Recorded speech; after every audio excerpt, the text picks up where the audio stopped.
Bros and hoes, what's up everybody? In this video I will be showing you guys the repair on a 1971 Buick LeSabre. I know that's the proper way to say it. It's French, LeSabre, not LeSabre. But anyways, I guess the first thing to show you guys is how to remove the fenders. And it's interesting that this is a GM built car, GM being General Motors, and if you watched my video on the Cadillac, the 1969 Cadillac, which is also a GM car, you can tell that it's a very similar design to the Buick, being from the same company, right? So although the designs are different, there's lots of similarities, and especially the way the cars were built, and in particular where the flaws are. And it's just interesting to note that the same spots where there was big holes of rust on the Cadillac, it's exactly the same spots as on this Buick, and I should imagine all of the cars of the similar, close years, so 70, 71, probably to the 70s too. But it's actually funny to see, it's not funny actually, to see how things just get worse. And I say that because it really is a pain in the ass to get these fenders off. And as you can see, I've removed the hood, and that is because you need to remove the hood in order to remove the fender. And as you can see there, I'll just show you just a second, there on the fender there, that's where the hood latch goes. As you can see, it goes like over, right? It's a sort of U-shaped thing there. Hang on, you know what, let me just...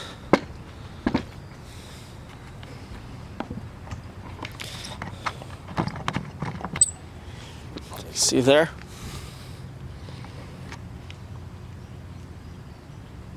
And that is pathetic and very annoying. So you do have to remove the hood in order to remove the fenders. And then after that, you also have to remove all these bolts here.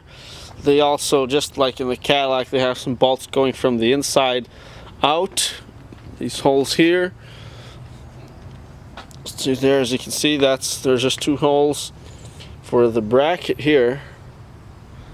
These two go here. Oh wait, yeah, they do.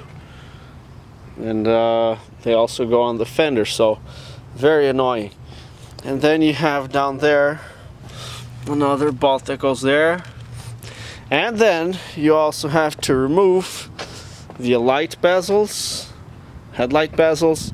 Remove this little plastic thing, which, it doesn't come off, you can just loosen it up, and which allows you access to these three bolts here. You see those holes there. To remove the fender, you gotta disconnect the or cut the two wires for the lights on the side. And so it is a bit of a pain in the ass, especially for anybody that's not familiar with cars, or it's a pain in the ass for anybody really. But anyways, now the other thing that I noticed, which is terribly pathetic, is this thing here.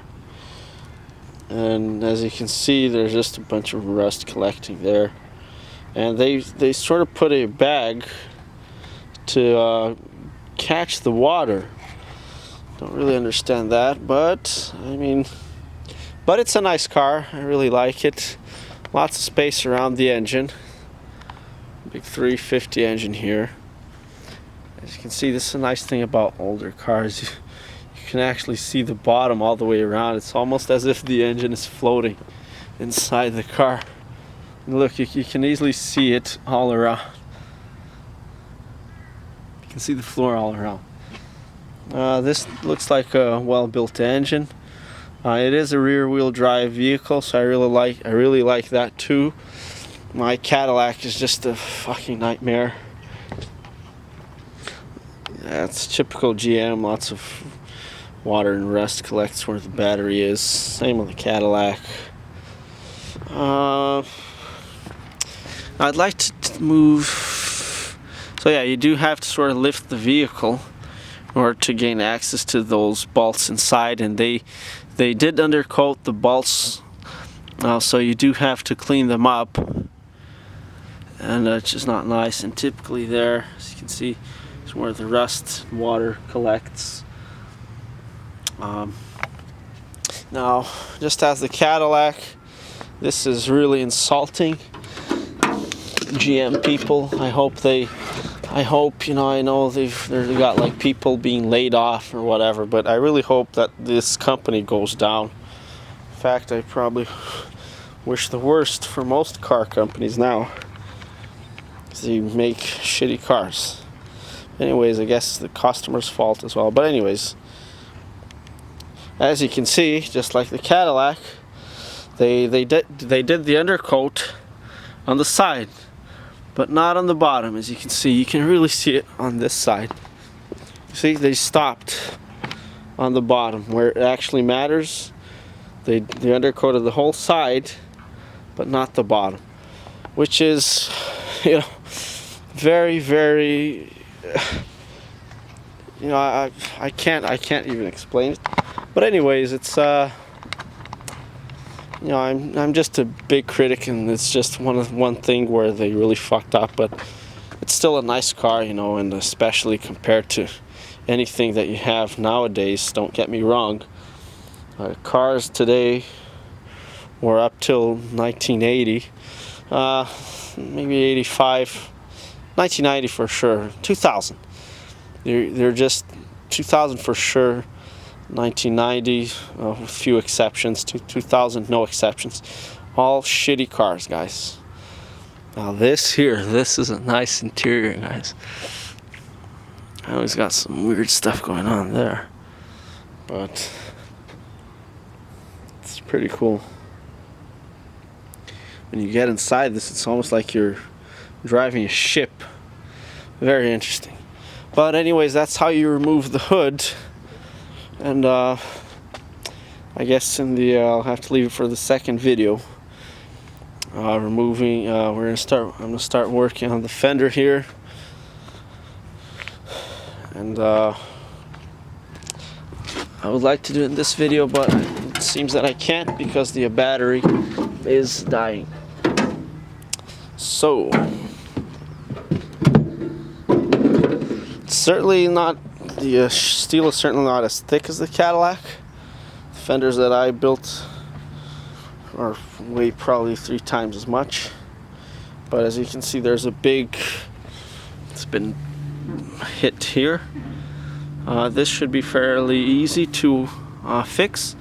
Once I tap it with the hammer here, it should pop out back to its original place without any problems. Now here, fortunately, this is important. Fortunately, I still have something to follow on, and here's where the steel stops, as you can see there. And otherwise, that's really nice because I'm really happy that that's still there, because then I can just follow it. And otherwise, you have to build it from scratch like I had to on the Cadillac. It's more work. A lot more work. But as you can see, I've cut out the piece here. There's a big piece of rust here. I'm not going to cut out this piece yet, because like I say, I know it's rusted and full of holes, but this is still pretty thick, as you can see, and it's just, you know, keeping this whole thing in place. And that's what I want, at least until I weld a new piece here. Because if you just cut this off right now, then it's going to be flimsy and going to be really hard to work on. And now what I started doing here is right here, there's sort